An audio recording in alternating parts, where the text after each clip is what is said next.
నువ్వేం చెప్పా ఆ రోజున? చంద్రబాబు ప్రభుత్వానికి వ్యతిరేకంగా 8 నెలలు తిరిగావు నువ్వు. నేను అమ్మల అక్కలే తిట్టారు వాళ్ళు. అమ్మల అక్కలనే తిట్టింది. నీ పెళ్ళిళ్ళ గురించి మాట్లాడారు, నీ జీవితం గురించి మాట్లాడారు. చివరికి వేలాది మందితో రోడ్డు ఎక్కితే ఈయన వేలాది మంది వచ్చారు బెంచ్ సర్కిల్ దగ్గర, విజయవాడ రామవరపాడు దగ్గర, విశాఖపట్నంలో ర్యాలీకి. కవరేజ్ కూడా ఇలా ఒక్క ఛానల్ కూడా కవరేజ్ ఇవ్వాల, ఎక్సెప్ట్ మేము ఏపీ 24 ఆ రోజున మేము ఇచ్చాం. తర్వాత నేను ప్రైమ్ 9 లో ఇచ్చా కవరేజ్ 2019 ముందు ఆయన ఇంటర్వ్యూ కూడా చేసాం మేము. ఇక అంటే నీకు సపోర్టింగ్ కూడా తొక్కేశారు వాళ్ళు.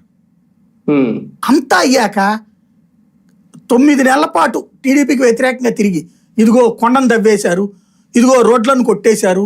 చివరికి ఈయనే కదా బయట పెట్టింది అదేదో హుద్దూద్ తుఫాన్ తర్వాత ఊరు మొత్తానికి 500 రూపాయలు ఇచ్చారన్నది. ఊరికెళ్ళి ఈయనే కదా బయట పెట్టింది హుద్దూద్ తుఫాన్ బాధిత ప్రాంతాలకు వెళ్ళి.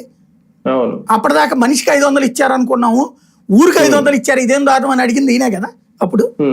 మరి అంత పరిపాలనా రాహిత్యాన్ని గురించి ప్రస్తావించినటువంటి వాడు కరెక్ట్గా ఎలక్షన్కి 2 నెలల ముందు నేను జగన్ అధికారంలోకి రానియ్యను రాసుకోండి అనే మాటకి అసలు ఏంటి సంబంధం?